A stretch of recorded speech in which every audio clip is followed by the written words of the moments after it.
बिस्मिल्लाहिर्रहमानिर्रहीम। लाखों करोड़ों दुरूदो सलाम मोहम्मद मुस्तफ़ा सल्लल्लाहु अलैहि वसल्लम और आले मोहम्मद पर। मैं हूँ उमर दराज गोंदल।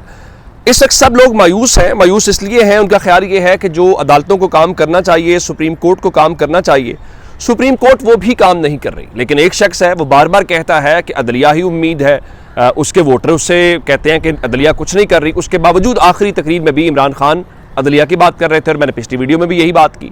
और मैंने आपको बताया था कि इमरान खान ने आज ही एक दरख्वास्त जो है वो दायर की है और उस दरख्वास्त में उन्होंने आर्टिकल 245 और जो ये कोर्ट मार्शल और मिलिट्री कोर्ट्स के अंदर मुकदमात चलाए जा रहे हैं उसको बेसिकली चैलेंज किया गया इमरान खान की तरफ से। लेकिन अब जो इमरान खान की सुप्रीम कोर्ट ने सुनी है और 5 जज बिठाए गए हैं, ये बुनियादी तौर पे उस केस के अंदर नहीं है जिसके अंदर उन्होंने मुख्तलिफ केसेस चलाने हैं। ये एक और मामला है। ये मामला बुनियादी तौर पे इसलिए था कि चीफ जस्टिस को गिराया जाए और चीफ जस्टिस को सबक सिखाया जाए। ये एक आखिरी चिराग है, अगर ये भी बुझ गया तो फिर 400 अंधेरी रात है और तवील अंधेरी रात है। इसलिए कि आज इलेक्शन कमीशन ने अदालत के सामने कह दिया जी 9 मई के वाकयात के बाद तो अब अक्टूबर में भी इलेक्शन करवाना मुमकिन नहीं है। लेकिन ऐसा होगा नहीं। ऐसा कैसे नहीं होगा, मैं आपको पहले इलेक्शन वाली बात छिड़ी है तो इलेक्शन वाली बात से बता देता हूं। और अदालत ने आज उनको ये क्या कहा है और अदालत ने इस सिलसिले में आज के इस मामले को जो बुनियाद बना रहे थे इलेक्शन वाली, तो उन्होंने कहा जाहिर है जब इलेक्शन कमीशन अपना काम नहीं करेगा तो इसका मतलब क्या है। इसका मतलब ये है कि अब आपने अपना हल नहीं निकाला तो अदालत को कोई उसूल वज़ा करना पड़ेगा।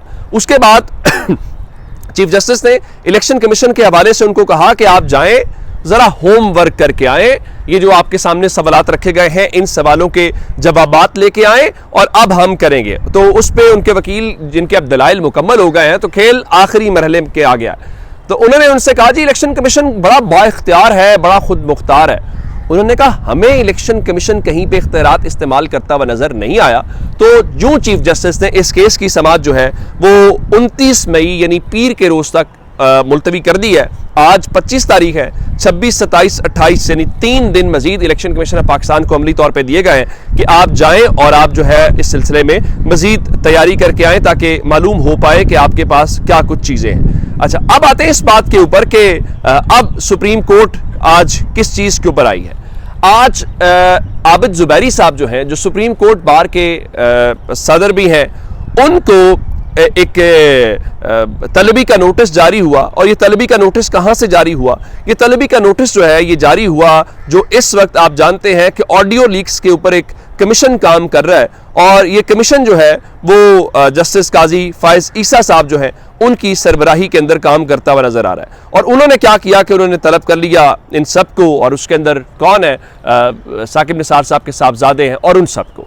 लेकिन आबिद जुबैरी साहब ने उस मामले को सुप्रीम कोर्ट के अंदर चैलेंज कर दिया और कहा कि ये तलबी आइन जो है वो आइन के खिलाफ है। और इस सिलसिले में उन्होंने विफाक ऑडियो लीक कमीशन, पैमरा और पीटीए को फरीक बनाया और कहा कि ये जो कमीशन बनाया गया ये गैर आइनी और गैर कानूनी है। और उन्होंने आर्टिकल्स का हवाला दिया 9, 18, 14, 19, 25 के खिलाफ वर्जी है और ये कहा कि इस कमीशन की कार्रवाई को गैर कानूनी और उसके रोकने का हुक्म दिया जाए। और पहला सवाल यह है कि करार दिया जाए किसी शहरी की जासूसी या फोन टैपिंग नहीं की जा सकती।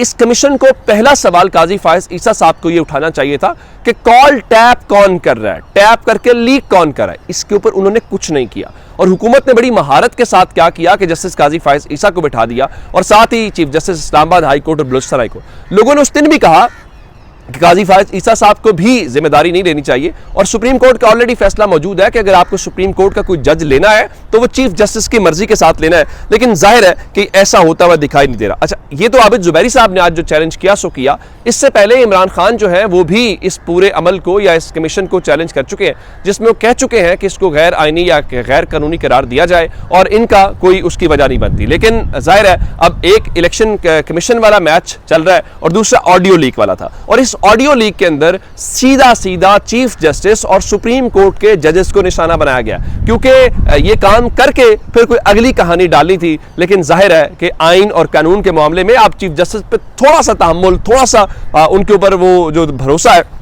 वो इस दबाव के बावजूद भी रखें। अब इसके फ़ौरन बाद अब से थोड़ी देर पहले क्या हुआ है कि चूँकि आबिद ज़ुबैरी साहब की दरख्वास्त भी है, फिर तारिक रहीम साहब हैं और साफ़ी अब्दुल क़य्यूम और साकिब निसार के बेटे नजम साकिब की तलबी वाले कमीशन के हवाले से चीफ जस्टिस ने फौरी तौर पर 5 जजेस पर मुश्तमिल एक बेंच बना दिया है। ये लार्जर बेंच है जिसमें जस्टिस उमर अता बंदियाल साहब है, जिसमें जस्टिस एजाजुल एहसन साहब है, जिसमें जस्टिस मुनीब अख्तर साहब है, जिसमें हसन अजहर रिजवी साहब है और जस्टिस शाहिद वहीद साहब है। कल दिन 11 बजे वो ऑडियो लीक्स के हवाले से जो केस है वो सुनेगा और जाहिर है बड़ा वाज़े और गालिब इम्कान ये है कि अदालत इसके ऊपर एक हुक्म इम्तना जारी करेगी और यूं इमरान खान को यहाँ पे एक रिलीफ मिलता हुआ नजर आएगा कि वो जो अदलिया को अंडरमाइन करना है, वो जो अदलिया को रोकना है, क्योंकि अगला मामला इमरान खान का ये है कि आप जनाब अली यूं करें कि ये जो इस वक्त केसेस चल रहे हैं और खासकर मिलिट्री कोर्ट्स के अंदर उन केसेस को आप रोकें। अब मैं आपको एक खबर इस वक्त जो दुनिया न्यूज़ ने रिपोर्ट की है मैं आपको बता देता हूं। दुनिया न्यूज़ ने कहा है कि अक़वाम मुत्तहिदा की 9 मई वाक़यात से मुतल्लिक हुकूमती फैसलों की मजम्मत। मैं आपको ज़रा अगर इस हवाले से डिटेल्स के अंदर बताऊं तो अक़वाम मुत्तहिदा ने इस वक्त जो पाकिस्तान ने फैसला किया है कि मिलिट्री कोर्ट्स के अंदर केसेस चलेंगे, उस हवाले से उन्होंने इसको एक लिहाज से कंडेम किया है और ये कहा है कि ये बुनियादी जो फेयर ट्रायल है उसके खिलाफ ज़ाहिर है ये इस किस्म के आते रहते हैं, लेकिन पाकिस्तान इसके साथ साथ जवाब देगा जी हमारे अंदरूनी मामलात के अंदर मुदाखलत है और आप ये काम ना करें, हमें अपने ये एक ड्यू प्रोसेस ऑफ लॉ जो है उसको करने दें। तो ये इस किस्म की चीज़ें आती जाती रहती हैं। लेकिन अब सवाल ये है कि फ़ौज ने 16 अफराद आज बाकायदा तौर पर मांगे हैं और उन 16 अफराद को अब उनके फ़ौज के हवाले करने का बाकायदा मंजूरी भी दे दी गई है और जिसमें एक साबिक MPA समेत 16 अफराद जो हैं, आज हुआ यह लाहौर की इंसदाद दहशतगर्दी अदालत के अंदर बताया गया जो कमांडिंग ऑफिसर है उन्होंने दरखास्त दी और कहा कि इब्तदाई तहकीकात के मुताबिक ये मुलजमान ऑफिशियल सीक्रेट एक्ट के सेक्शन 7, 3 और 9 के तहत कसूरवार पाए गए। चनाचे मजीद तहकीकात के लिए इनकी जो हिरासत है वो मतलूब है और जिसके बाद उनको बताया जी कि आर्मी एक्ट 1952 के तहत इनका ट्रायल हो सकता है और इंसदाद दहशतगर्दी अदालत ने कमांडिंग ऑफिसर की इस्तदा मंजूर करते हुए अब इनको हवाले करने का हुक्म दे दिया है। ये 16 अफराद कौन से हैं मैं आपको बता देता हूँ। इसमें अम्मार ज़ुहैब है, इसमें अली इफ्तिखार है, अली रज़ा है, मोहम्मद अरसलान है, मोहम्मद उमैर है, मोहम्मद रहीम है, ज़ियाउर रहमान है, वकास अली है, रईस अहमद है, फैसल इरशाद है, मोहम्मद बिलाल हुसैन है, फ़हीम हैदर है, अरज़म जुनैद है और उसके बाद मियाँ मोहम्मद अकरम उस्मान है जो महमूद रशीद साहब के दामाद हैं, मोहम्मद हाशिर खान है और हुसैन शाकिर है। इन सब के अब मुकदमात वहाँ पे चलेंगे। लेकिन इस दौरान महमूद रशीद जो हैं वो कहते हुए नजर आए कि आज उनकी पेशी थी, उनका इमरान खान और तहरीक इंसाफ को छोड़ने का तस्वुर भी नहीं किया जा सकता।